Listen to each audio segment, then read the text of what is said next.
Hello friends, welcome back to my channel. आज मैं आपको अलंकार के बारे में शॉर्टली बताऊंगी। अगर किसी पेपर में आपको शॉर्ट से पढ़ के जाना है तो मैं इस वीडियो में कवर करने की कोशिश करूंगी।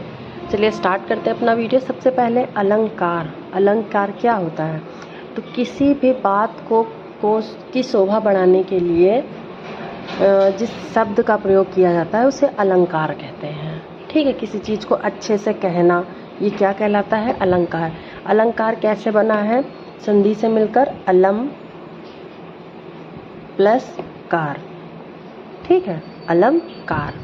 एक अलम का मतलब होता है शोभा या फिर आभूषण कह सकते हैं। आभूषण या फिर शोभा बढ़ाना। ठीक है, और कार का मतलब करने वाला, करने वाला। ठीक है, तो ये होता है अलंकार। ये दो संधि इससे मिलकर बना है, संधि उच्छेद इसका अलम प्लस कार होता है। उसके बाद अलंकार के जो प्रकार होते हैं वो दो भागों में विभक्त किया गया है। एक होता है शब्दालंकार, दूसरा होता है अर्थालंकार। अब शब्दालंकार को भी कई पार्ट्स में डिवाइड किया गया है। जो मेन है वो मैं आपको बताऊंगी। बहुत सारे होते हैं पार्ट्स में, और जो मेन है शब्दालंकार अर्थालंकार जिससे क्वेश्चन बनते हैं वो बताऊंगी। तो अनुप्रास अलंकार जो होता पहले शब्दालंकार क्या होता है?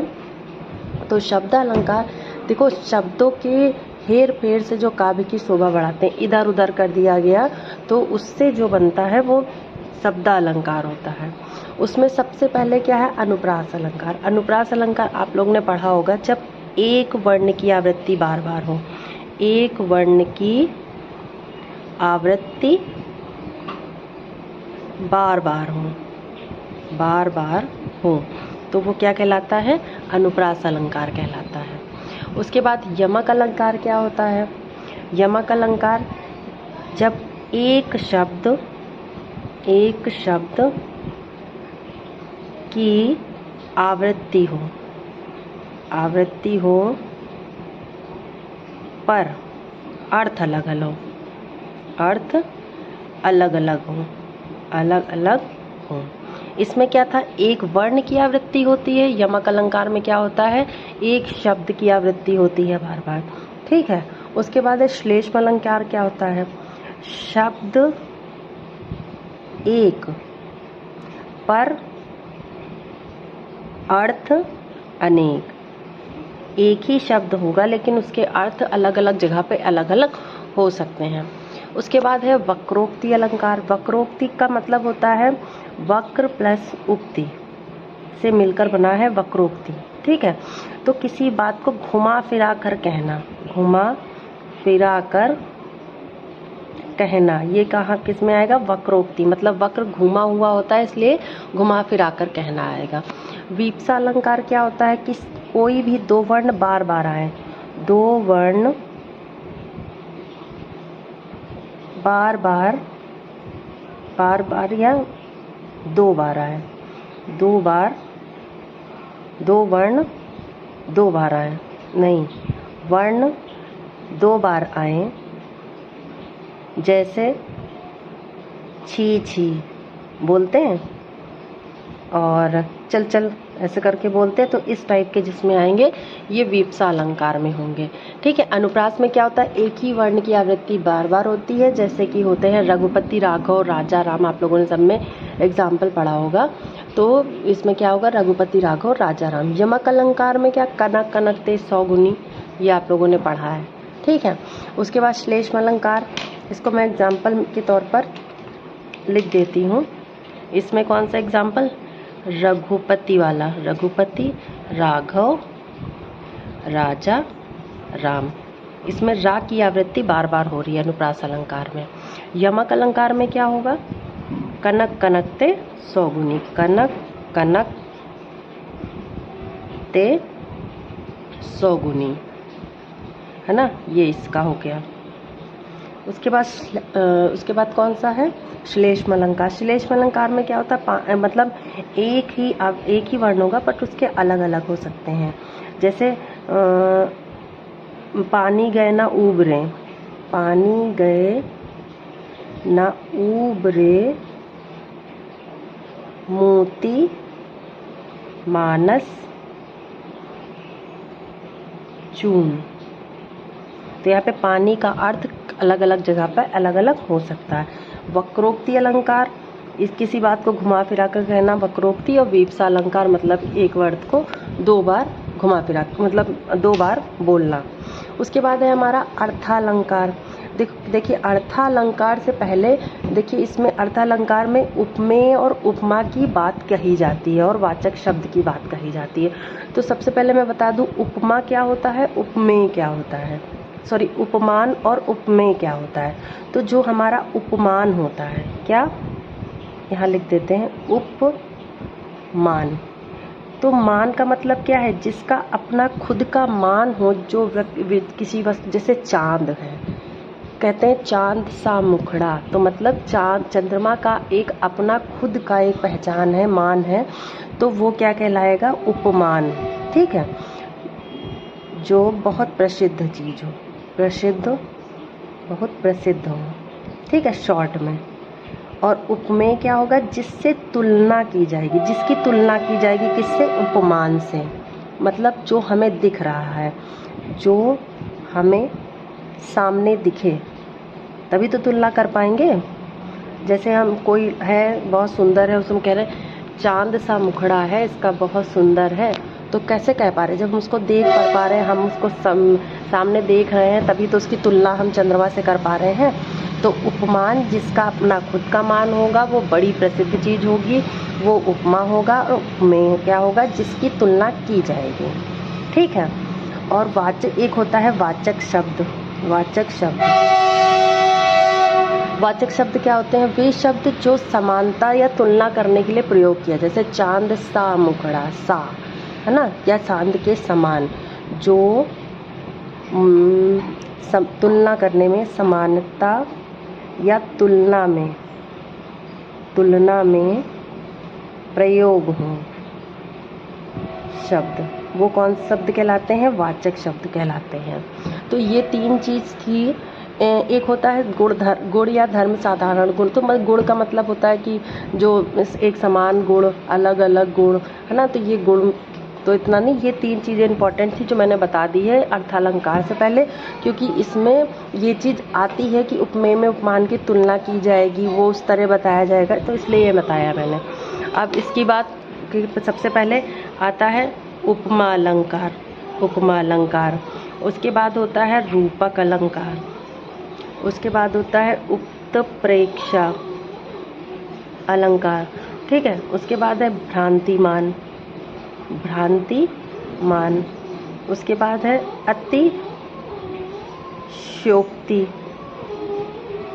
और विरोधाभास। विरोधाभास कौन कौन सा, देखिए अलंकार मैंने नहीं लिखा है, अलंकार आप खुद लिख सकते हैं, उसके आगे आगे मैंने नहीं लिखा है। उसके बाद है मानवीकरण, मानवीकरण। ठीक है, तो सबसे पहले उपमा अलंकार। उपमा अलंकार क्या होता है, जब उपमेय की तुलना की जाए, जैसे जब उपमेय किसकी तुलना की जाएगी, उपमेय की तो तुलना की जाएगी किससे, उपमान से। उपमेय की तुलना उपमान से हो तो क्या होगा, उपमा अलंकार। उसके बाद है रूपक अलंकार, जब उपमेय उपमान का भेद रहित आरोप कर दिया जाए, भेद रहित आरोप।